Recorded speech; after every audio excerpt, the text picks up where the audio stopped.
अस्सलाम वालेकुम वरहमतुल्लाहि वबरकातुह।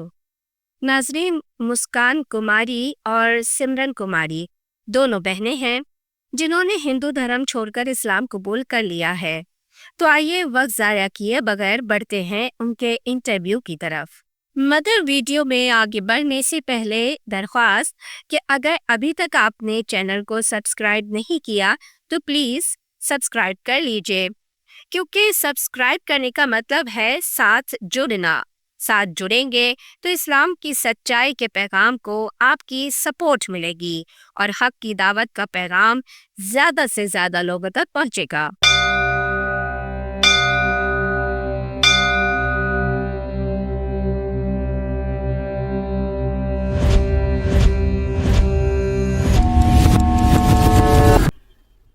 नाज़रीन, इस्लाम इस कायनात की सबसे बड़ी नेमत है और जिसको ये नेमत मुयसर है वो इस कायनात का सबसे खुशनसीब इंसान है।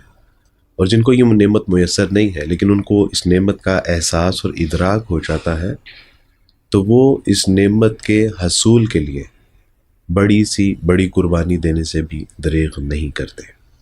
इस्लाम की दो बेटियां आज हमारे यहाँ मौजूद हैं जिन्होंने के हिंदू मत से इस्लाम कबूल किया है। उनका सफ़र पुरमुशक्क़त था, मुश्किलात से घिरा हुआ था। उन्होंने इतना ख़तरा कैसे मोल ले लिया, ये हिम्मत, ताकत और क़ुव्वत कैसे मैसर आई, इन तमाम सवालात को जानने के लिए इनसे बात करते हैं। अस्सलाम वालेकुम रहमतुल्लाहि व बरकातुहू। वालेकुम अस्सलाम व रहमतुल्लाह। क्या हाल है? ठीक हैं आप? अल्हम्दुलिल्लाह। अल्हम्दुलिल्लाह। आपका नाम क्या है? मेरा नाम पहले मुस्कान कुमारी था और अब ज़हरा फ़ातिमा है। ज़हरा फ़ातिमा, माशाल्लाह। आपको मेरी तरफ से, हमारे इदारे की तरफ से और पूरी उम्मत मुस्लिमा की तरफ से बहुत बहुत मुबारक हो। ये अक्सर कहा जाता है कि पाकिस्तान में गैर मुस्लिम कम्युनिटीज़ को ज़बरदस्ती इस्लाम कबूल करवाया जाता है, उनको डराया जाता है, धमकाया जाता है या कोई लालच दिया जाता है। मैं आपसे जानना चाहता हूँ कि कितने पैसे आपको मुसलमानों ने दिए? हमें कोई भी नहीं मिला। लेकिन किसी ने कोई डराया है, धमकाया है? क्या मामला हुआ है? क्यों आपने जो है वो इस्लाम कबूल कर लिया? नहीं, हमने अपनी मर्ज़ी से इस्लाम कबूल किया है। हम इस्लाम से मुतासिर होकर इस्लाम की तरफ आए हैं। अल्हम्दुलिल्लाह, डराया धमकाया। अल्हम्दुलिल्लाह। हम दूसरी बहन से भी हम पूछ लें। क्या हाल है जी? ठीक है आप? अल्हम्दुलिल्लाह, अल्लाह पाक का करम। आपका क्या नाम है भला? मेरा पहला नाम सिमरन कुमारी था, अब मेरा नाम सानिया है। अल्हम्दुलिल्लाह। आप माशाल्लाह जो है वो ज़हरा की बड़ी बहन हैं जी, और एक ही घर में थी। आपसे भी मैं वही सवाल करना चाहूँगा कि क्या इस्लाम कबूल करने के हवाले से किसी ने प्रेशराइज़ किया, थ्रेट किया या किसी ने कोई लालच दिया? कोई ऐसी बात है? नहीं, किसी ने कोई लालच नहीं दिया। हम अपनी मर्जी से इस्लाम कबूल करने आए हैं इधर। इसमें किसी का कोई हाथ नहीं है। हम अपनी मर्जी से खुद आए हैं इधर, हमें किसी ने इधर लाया नहीं है। मैं आपसे अगर पूछूं कि इस्लाम में सबसे जिसने आपको मुतासिर किया वो कौन सा ऐसा पहलू था कि जिसकी वजह से आपने ये फ़ैसला किया कि मैं इस्लाम कबूल कर लूँगी? इस्लाम कबूल करने का सबसे मुतासिर कुन ये था कि वो एक खुदा को मानते हैं। माशाल्लाह। हमारे हिंदू मजहब में त्रिमूर्ति को माना जाता है और उनके 33 करोड़ आगे अवतार हैं। 33 करोड़ में से आपने कम से कम कितने खुदाओं को देखा है? ये कितने खुदाओं की मूर्तियाँ आपके यहाँ मौजूद हैं? चंद को ही देखा हुआ है। अगर हम देखने बैठते रोज एक को तो 33 करोड़ दिन 33 चाहिए। करोड़ नहीं देखे जाए। माशाल्लाह। यानी आपने फरमाया कि सबसे इस्लाम में मुतासिर कुन जो चीज़ है वो तसव्वुर तौहीद है। सानिया, इस्लाम में आप कौन सी ऐसी चीज़ है जिससे सबसे ज़्यादा मुतासिर थी? इस्लाम में मुतासिर इस बात से हुए हैं कि वो एक खुदा को मानते हैं, एक खुदा की इबादत करते हैं। मज़ीद ये कि इस्लाम में औरत को इतना बुलंद मुकाम दिया हुआ है कि कोई भी औरत अगर इसका मुतालिया करे तो वो किसी और मज़हब में रहना ना चाहे। माशाल्लाह, माशाल्लाह। अल्लाह सुब्हानहू व तआला जो है वो आपको जज़ाए खैर अता फरमाए। ज़हरा, हिंदू मत में औरत का क्या मुकाम है? हिंदू मजहब में ये है कि वो औरत को पैदा ही इसलिए किया जाता है कि वो मर्द की खिदमत करे। पहले औरत जब शोहर मतलब कि फोत हो जाते थे ना तो उनके साथ ही औरत को भी जलाया जाता था। हाँ, जिसको सती कहते हैं। जी, जिसको सती कहते हैं। जब सती का ये ख़त्म हो गया तो इसके बाद अब जो है ना शोहर के मरने के बाद जो है औरत को बेवा करार दिया जाता है, सफ़ेद लिबास, ना वो किसी खुशी में शरीक हो सकती है, ना इवन दो कि मेरा ख्याल है मेकअप शेकअप करने की भी, ज़ेवरात पहनने की भी इजाज़त नहीं है। यानी वो जिस मकसद के लिए पैदा की गई थी, जब उसका शौहर ही इस दुनिया से चला गया तो बस ठीक है, अब तो वो दुनिया के ऊपर बोझ है। पहले वो जला देते थे, अब उन्होंने कहा अच्छा भी जलाना अगर ये ह्यूमन राइट्स के अगेंस्ट है तो ठीक है फिर, लेकिन ये भी तो कोई उनके हकूक नहीं है। मजीद ये कि हिंदू मत में औरत को कोई खास मुकाम नहीं दिया गया, हालांकि इसमें काफ़ी ज़्यादा देवियां हैं, लेकिन औरत को झूठ की मानित माना गया है, यानी मकर से ताबीर जी मकर से ताबीर किया गया है। अल्लाह पाक ने ख़वातीन के लिए कुछ अयाम रखे हैं हिंदू मत में, जब इन अयाम में ना तो वो किसी को छू सकती हैं, अच्छा ख़वातीन इन अयाम में किसी को हाथ भी नहीं लगा सकती, ना छू सकती हैं, ना किसी से बात कर सकती हैं, ना वो उनके हाथ पे कोई खाना खा सकती। इनकी मजहबी किताबों में इन चीज़ों से मना किया गया। यहूदियत में भी यही तस्वुर है, बल्कि उनके लिए तो बिल्कुल अलग थलग जगह होती हैं, उनको इन दिनों में जो है वहाँ अलग थलग रखा जाता है, वो किसी चीज़ को हाथ नहीं लगा सकती, खाना पीना गोया कि बिल्कुल वो अछूत हैं, अब उनसे जो है वो आप बिल्कुल अपना कता ताल्लुक हो जाएंगे। तो ये एक चीज़ है जो यहूदियत में भी और हिंदू मत में सिमिलर है। यही वो चीज़ें थी जिन्होंने हमें मजबूर किया सोचने पर कि हिंदू मत कैसा दीन है जिसमें ख़वातीन को कदर की निगाह से नहीं देखा जाता। सिर्फ यही नहीं कि हिंदू मज़हब औरत को ख़ास मुकाम नहीं देता, इसके बरअक्स इस्लाम औरत को बहुत ख़ास मुकाम देता है। यही वजह है जो दुनिया में इस्लाम कबूल करने की तादाद है वो ज़्यादा ख़वातीन की है। हाँ अल्हम्दुलिल्लाह, बिल्कुल। मैं तो अक्सर ये बात कहता हूँ कि दुनिया में अक्सर इस्लाम कबूल करने वाले जो हैं वो उसमें ख़वातीन हैं अल्हम्दुलिल्लाह। जब आप हिंदू थे तो तरीक़ा इबादत क्या था आपके यहाँ? हमारे यहाँ यही रिवाज है कि हमें मंदिर जाया जाता है, उधर जाके बुतों की पूजा की जाती है, मूर्तियों की, तो उनके आगे पूजा की जाती है और एशिया रखी जाती हैं खाने पीने की, जिसे बाद में प्रसाद के तौर पे इंसान ही खुद खा जाते हैं। बाज़ चीज़ें तो हैं जो पानी में बहा दी जाती हैं, जैसे दूध वगैरह है ये जी। तो वैसे जिनके आगे यानी जो नारियल होता है या कीमती अशिया होती हैं वो मूर्तियों के आगे रखी जाती हैं, तो मूर्तियाँ वैसे उसको खाती भी हैं? नहीं, यानी ना वो खा सकती हैं, ना वो बोल सकती हैं, ना वो मांग सकती हैं। यानी ये हमारी अकल पे मातम करने का एक मुकाम है कि हम खुद बनाई हुई है मूर्ति अपने हाथों से ही उनको बना के उनकी पूजा शुरू कर देते हैं, उनके आगे खाना रखते हैं और बाद में जब सारे लोग चले जाते हैं तो वही खाना हम खुद खा लेते हैं जी। तो ये यानी बड़ी अजीब सूरत हाल है। खाना तो दूर, अगर इनके आगे कोई जानवर यानी कुत्ता, बिल्ली या चूहा कोई आके बोलो ब्रास भी काट जाए तो ये खुद उससे अपने आप को पाक भी नहीं कर सकते हैं। सच्ची बात है कि क्या बेहिसी है जी। बल्कि मुझे याद है कि कराची में एक खातून ने इस्लाम कबूल किया, तो मैंने उनसे पूछा कि इस्लाम कबूल करने की क्या वजह बनी, तो उन्होंने कहा कि मैं मंदिर में ज़िम्मेदारी अदा करती थी और एक दिन मैंने देखा कि एक बिल्ली ने जो है वो पखाना कर दिया मूर्ति के बिल्कुल करीब।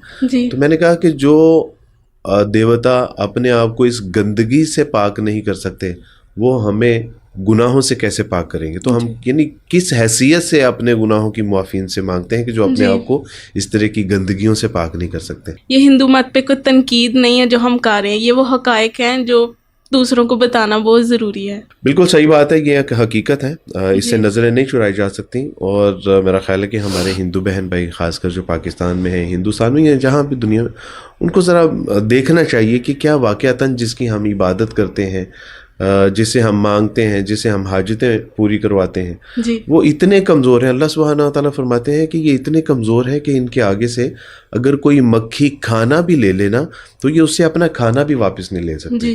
तो अल्लाह सुब्हानहू व तआला फरमाते हैं कि जिससे मांगा जा रहा है और जो मांग रहा है, तालिब और मतलूब दोनों ही जो है वो इस कदर कमज़ोर हैं।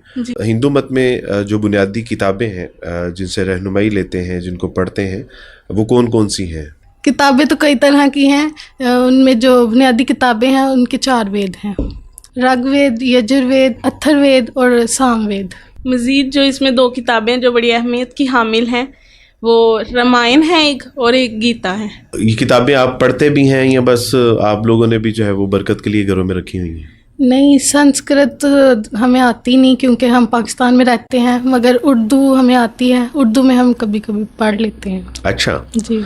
تو آپ یقیناً آپ نے پڑھی ہوں گی، تو آپ کو سمجھ بھی آتی تھی یا بس اوپر سے گزر جاتی ہیں؟ اردو میں ہے تو کچھ کچھ سمجھ آ جاتی ہے. اچھا، الحمدللہ. اسلام میں جو کتاب کا تصور ہے، قرآن کا تصور ہے، اس کو آپ کیسے دیکھتے ہیں؟ ہندو مت میں جہاں بہت زیادہ خداؤں کا تصور ہے، وہاں ہی ان کی بہت ساری کتابیں ہیں جو انسان کو کنفیوز کر دیتی ہیں کہ وہ کس کی پیروی کریں. کسی کتاب میں کسی کے بارے میں بتایا ہوا کہ اس کی پیروی کریں، اس کو مانیں، کہ دوسری کتاب میں دوسرے خدا کا بتایا ہوا کہ اس کو مانے. تو اسی وجہ سے انسان کنفیوز ہو جاتا ہے کہ کون سی پڑھے اور کس کو مانے. لیکن اسلام میں جو کتاب کا تصور ہے وہ بہت خوبصورت ہے. اس میں اللہ پاک کی وحی ہے جو حضرت جبرائیل علیہ السلام حضرت محمد صلی اللہ علیہ وآلہ وسلم لے کر آئے. اللہ پاک نے اس کی ایک ایک حرف کی حفاظت کرنے کی ذمہ داری خود لی ہے، اور یہی وجہ ہے کہ قرآن مجید جو اس صورت میں نازل ہوا تھا آج بھی اسی صورت میں موجود ہے. الحمدللہ. نہ صرف یہ کہ اللہ سبحانہ تعالیٰ نے اس کی حفاظت کا ذمہ لیا، بلکہ اللہ سبحانہ تعالیٰ نے تو چیلنج بھی کیا ہے کہ ان کنتم فی ریب مما نزلنا علی عبدنا فأتوا بسورۃ من مثلہ. ٹھیک ہے، اگر تم اس چیلنج کو، تو یہ دیکھیں اللہ سبحانہ تعالیٰ نے جن بچوں کو یہ اسلام قبول کرنے کی توفیق عطا فرمائی ہے، انہوں نے اسلام کو پڑھا ہے، سمجھا ہے. جو تصور کتاب ہے اسلام کا، جو تصور قرآن ہے، جو اس کے حقائق ہیں، اگر ان کو پتہ ہے تو یہی ان کے لیے متاثر کن چیزیں ہیں کہ جس کی وجہ سے یہ اپنے آبائی دین کو بھی چھوڑ کے ہلکا بگوش اسلام ہوئی ہیں. شاید ہم پرانے مسلمان اس لیے اسلام ان کو جو ہے وہ متاثر نہیں کرتا کہ ممکن ہے کہ ہم نے اسلام کو پڑھا نہیں ہے، سمجھا نہیں ہے. تو سچی بات ہے کہ یہ بہت جامع تصور اور جامع تعریف آپ نے کی. اللہ تعالیٰ آپ کو جزائے خیر عطا فرمائے. قرآن اللہ کا کلام ہے، یہ محض دعویٰ نہیں ہے. یہ دلیل دیتا ہے کہ اس میں آپ کو کوئی بھی کنٹرڈکشن نہیں ملے گی. اور واقعی یہ دلیل ہے. دراصل یہ دلیل ہے کہ اس میں آپ کو کوئی کانٹرڈکشن نہیں ملے گا. اس اللہ سبحانہ تعالیٰ کا یہ جو ہے وہ دعویٰ ہے، اور اگر کوئی اپنے دعوے میں سچا ہے تو ٹھیک ہے، ہا برہانکم ان کنتم صادقین. اگر تم اپنے دعوے میں سچے ہو کہ اس میں کوئی تضاد ہے یا یہ اللہ کا کلام، تو پھر دلیل پیش کرو. اور اس کی تعلیمات بہت واضح ہیں کہ ایک اللہ پر ایمان لانا ہے، تمام نبی اکرام پر ایمان لانا ہے، تمام آسمانی کتابوں پر ایمان لانا ہے. اللہ سبحانہ تعالیٰ آپ لوگوں کو جزائے خیر عطا فرمائے. قرآن مجید کو پڑھتے ہوئے کبھی آپ کو ایسا محسوس ہوا ہو کہ یہ اللہ کا کلام ہے، اور اس کلام کو پڑھتے ہوئے اللہ سے باتیں کرتے ہوئے آپ کو راحت ملتی ہو، سکون ملتا ہو، کچھ ایسی روحانی کیفیات آپ کا کبھی کوئی تجربہ ہوا؟ یہ کلام اللہ کی نشانی میں سے ایک نشانی ہے. جب ہم قرآن پاک کو پڑھتے ہیں تو ہمیں سکون ملتا ہے، راحت ملتی ہے، اور اس کی نتاری ہوتی ہے. ہندو دھرم میں کیا طریقہ کار ہے، یعنی روحانی اور ذہنی سکون حاصل کرنے کے لیے کون سا طریقہ کار اختیار کیا جاتا ہے؟ یہ سادھو سنت جو اپنے آپ کو دنیا داری سے الگ کر کے جنگلات میں نکل جاتے ہیں، یہ سکون کی تلاش میں سارے نکلتے ہیں، لیکن سکون ان کو پھر بھی نہیں ملتا. یعنی ماں باپ، بہن بھائی، رشتہ داروں سے الگ تھلگ ہو کے گویا کہ اپنے تمام حقوق و فرائض کو ترک کر کے جنگلات میں نکل جائیں گے، ترک دنیا کر لیں. تو لیکن پھر بھی سکون مل جاتا ہے ایسے؟ نہیں، سکون پھر بھی نہیں ملتا ان کو. سکون کا تعلق ہے روح سے، اور روح کا تعلق ہے آسمان والے سے. لیکن جب تک آسمان والے کو نہیں مانیں گے اور اس کی نہیں مانیں گے، سکون کہاں سے ملنا ہے؟ اللہ اکبر کبیرہ. ثانیہ، پاکستان میں تقریباً کتنے ہندو آباد ہیں؟ پاکستان میں کم و بیش 50 لاکھ کے قریب ہندو آباد ہیں. زیادہ ان کی تعداد جو ہے وہ کن علاقوں میں پائی جاتی ہے؟ سب سے زیادہ تعداد سندھ میں پائی جاتی ہے، اور اس کے بعد سیالکوٹ، ظفروال، نارووال، ان علاقوں میں پائی جاتی ہے. اور ظاہر ہے پھر تھوڑی تھوڑی تعداد میں تو پھر پاکستان کے مختلف علاقوں میں یہ پائے جاتے ہیں. ظاہر فاطمہ، کیا سمجھتے ہیں کہ پاکستان میں رہنے والے ہندو جو ہیں، مسلمانوں کی طرف سے کسی طرح کے مسائل کا سامنا ہے ان کو؟ الحمدللہ کافی عرصے سے ہم پاکستان میں ہندو کمیونٹی کی حیثیت سے رہ رہے ہیں. کبھی ایسا نہیں ہوا کہ مسلمانوں کی طرف سے کوئی برے رویے کا سامنا ہوا ہو. الحمدللہ. لیکن کہا جاتا ہے کہ پاکستان میں اقلیتیں جو ہیں وہ غیر محفوظ ہیں، ہندو ہوں، عیسائی ہوں، تو یہ جو ہے وہ یہاں پہ ان کے لیے مسائل ہیں. نہیں، ایسی تو کوئی بات نہیں ہے. ہمیں تو پورے حقوق ملتے ہیں ادھر پاکستان میں. یہ محض ایک پروپیگنڈا ہے، جیسے ہمارے پڑوسی ملک ہندوستان میں اقلیتوں کے ساتھ ہو رہا ہے. الحمدللہ پاکستان میں تو ایسی کوئی صورتحال نہیں ہے. الحمدللہ، اللہ کا شکر ہے. اور میرا خیال ہے کہ آپ ہندو کمیونٹی سے تعلق رکھتی تھیں، اور آپ کی گواہی سب سے زیادہ معتبر ہوگی، بجائے یہ کہ ہم جو ہے وہ اسلام کے قصیدے پڑھتے رہیں، مسلمانوں کے قصیدے پڑھتے رہیں. تو لیکن جب کوئی غیر مسلم یا اقلیتیں جب اسلام کی، مسلمانوں کے بارے میں یا پاکستان کے بارے میں کوئی بات کرتی ہیں، تو میرا خیال ہے کہ یہ زیادہ اوتھینٹک بات ہوتی جی. ہے. ثانیہ، آج بھی جو پاکستان میں ہندو کمیونٹی ہے وہ اپنے مردوں کو جلاتے ہی ہیں یا کچھ لوگ جو ہیں وہ دفناتے بھی ہیں؟ جی بالکل، آج بھی ہندو مت میں مردوں کو جلایا جاتا ہے. لیکن جہاں پہ شمشان گھاٹ نہیں ہوتے وہاں پاکستان میں ہندو اکثریت جہاں رہتی ہے وہاں شمشان گھاٹ ہوتے ہیں اور وہاں ہی چتا کا انتم سنسکار کیا جاتا ہے. یعنی آگ لگا دی جاتی ہے. جی، لیکن بائی چانس اگر کسی علاقے میں نہ ہو شمشان گھاٹ تو پھر ان کو مجبوری کے تحت دفن کرنا پڑتا ہے. اچھا. جی. زہرا فاطمہ، آپ کے خاندان کا تعلق کس ذات کے ساتھ تھا؟ آریہ سماج کے ساتھ. آریہ سماج کے ساتھ. ویسے ہندوؤں میں ذات پات کو لے کے یعنی بہت اہتمام کیا جاتا ہے، یعنی اس کے بارے میں آپ کچھ بتائیں گے؟ ہمارے یہاں سب سے اونچی ذات برہمن کی ہے اور ان کو دیوتاؤں کی اولاد سمجھا جاتا ہے، اور سب سے نچلی ذات شودر ہے. ان کو برہمن کی خدمت کے لیے پیدا کیا ہے یہ سمجھا جاتا ہے، اور ان کے کوئی جان مال لوٹ لے تو ان سے پورا کوئی یعنی جان مال عزت آبرو اگر مجروح کی جائے تو چونکہ پیدا ہی ان کی خدمت کے لیے کیے گئے ہیں. ہندوستان میں جو سب سے زیادہ یعنی اسلام قبول کرنے والوں کی تعداد ہے وہ یہ شودر ہی ہیں. چونکہ اسلام میں الحمدللہ اللہ کا شکر ہے کہ کوئی ذات پات کا تصور نہیں ہے. نبی علیہ السلام نے فرمایا کہ تم میں کوئی یعنی کسی کالے کو گورے کے اوپر، گورے کو کالے کے اوپر، امیر کو غریب کے اوپر، غریب کو امیر، کوئی فوقیت نہیں ہے. اگر کسی کو کوئی فوقیت ہے تو وہ ہے جو اللہ سے زیادہ ڈرنے والا ہے، اللہ کا تقوی اختیار کرنے والا، اس کی عبادت کرنے والا ہے. تو شاید یہی وجہ ہے کہ جب غیر مسلموں کو پتہ چلتا ہے کہ اسلام میں کچھ اس طرح کی رسم و رواج نہیں ہے تو الحمدللہ زیادہ متاثر ہوتے ہیں اس سے. اور پہلے تو اگر شوہر فوت ہو جائے تو اس کے ساتھ ہی عورت کو بھی جلا دیا جاتا تھا، جس کو ستی کہتے ہیں. جی، استری کو ساتھ ہی جلا دیا جاتا تھا. اور اب تو ایسا نہیں ہوتا، لیکن اب یہ ہے کہ اس کو سفید کپڑے پہننے پڑتے ہیں اپنی شوہر کی وفات پہ، اور پھر ساری زندگی وہ اسی سفید لباس میں رہے گی. اور میک اپ وغیرہ نہیں کرنا، زیورات یعنی نہیں استری پہننے. کا یا اپنے پتی کے ساتھ عہد ہے کہ میں آپ مریں گے تو میں بھی یعنی آپ کے بعد پھر شادی نہیں کروں گی. جی، اور ایسے ہی سمپل لائف گزارنی ہے. پھر یعنی پہلے جلا دیتے تھے تو بیچاری مر جاتی تھی، جی، اب تو وہ جیتے جی مر جاتی، ساری زندگی زندہ رہتی ہے لیکن جو ہے وہ مردوں کی طرح ہی ہے ایک طرح سے. جی بالکل. یہ تصور بھی کر کے کہ اگر ہمارے ساتھ ایسا ہو تو ہماری روح کانپ جاتی تھی کہ یہ عورت کے ساتھ کیسی سراسر ناانصافی ہے. بالکل صحیح بات ہے. اس کے برعکس اسلام میں یہ تصور کیا جاتا ہے کہ وہ میاں بیوی اگر شادی کرتے ہیں تو وہ اگر طلاق لینا چاہے تو وہ طلاق بھی لے سکتے ہیں. یعنی اگر اچھے ان کے حالات نہیں ہیں تو بالکل اگر عورت طلاق لینا چاہے تو وہ طلاق لے سکتی ہیں. اگر وہ ہنسی خوشی رہنا چاہیں تو وہ رہ سکتے ہیں. اگر دونوں میں سے کوئی فوت ہو جائے تو وہ دوسری شادی کر سکتا ہے. یہ وہ اسلام کی تعلیمات ہے جو عین فطرت کے مطابق ہیں، اور اسی وجہ سے زیادہ تر لوگ اسلام قبول کر لیتے ہیں. اور الحمدللہ بالکل صحیح بات آپ نے فرمائی. ثانیہ، آپ کے خاندان میں پہلے بھی کسی نے اسلام قبول کیا ہے؟ جی بالکل، میرے چاچو تھے، انہوں نے اسلام قبول کیا ہوا ہے پہلے. تو پھر خاندان میں یعنی کیا معاملات کیے ان کے ساتھ؟ خاندان نے پہلے ہی وہ الگ ہو گئے تھے شادی کے تھوڑی دیر بعد ہی، پھر وہ اپنی فیملی کے ساتھ مسلمان ہو گئے، انہوں نے اسلام قبول کر لیا. لیکن شروع میں ہوئے تھے، انہوں نے گھر والوں نے نہیں بلایا، دادی لوگوں نے، پاپا لوگوں نے ان کو نہیں بلایا، لیکن اب ملاقات ہوتی ہے، ان سے بات چیت بھی ہوتی ہے. اچھا، الحمدللہ، ماشاء اللہ. تو آپ کے اسلام قبول کرنے کی خبر ہے ان کو؟ نہیں، ابھی ہمیں کوئی معلومات نہیں ہے اس بارے میں. ظاہرہ فاطمہ، آپ لوگوں نے ہندو مت اور اسلام کا دونوں کا الحمدللہ مطالعہ کر رکھا تھا، تو کبھی آپ لوگوں نے اس طرح کی کوشش کی ہو کہ اپنے گھر والوں کو کنونس کیا ہو یا ان کو بتانے کی کوشش کی ہو کہ اسلام ایک سچا دین ہے اور ہندو مت یعنی نہ صرف یہ کہ اس میں کافی خرافات ہیں، شرک پر مبنی ہے اور دیگر مسائل ہیں، تو کبھی آپ نے ان لوگوں کو کنونس کرنے کی کوشش کی ہو؟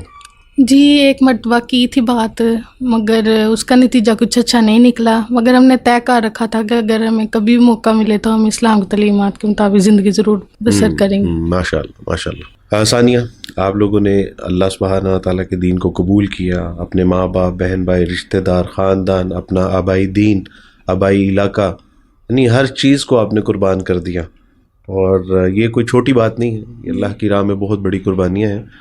تو کبھی سوچا تھا کہ اسلام کے لیے اتنی بڑی بڑی قربانیاں دے سکیں گے آپ لوگ؟ सच्ची बात है कि कभी सोचा तो नहीं था कि इतनी बड़ी बड़ी कुर्बानियाँ देनी पड़ेंगी, लेकिन इस्लाम जितनी बड़ी नेमत है उसके लिए, इस्लाम के लिए, अल्लाह पाक के लिए, उनके दीन के लिए अगर इससे भी बड़ी बड़ी कुर्बानियाँ देनी पड़े तो हम पीछे नहीं हटेंगे। अल्लाह सुब्हानहू व तआला आप लोगों को इस्तकामत अता फरमाए।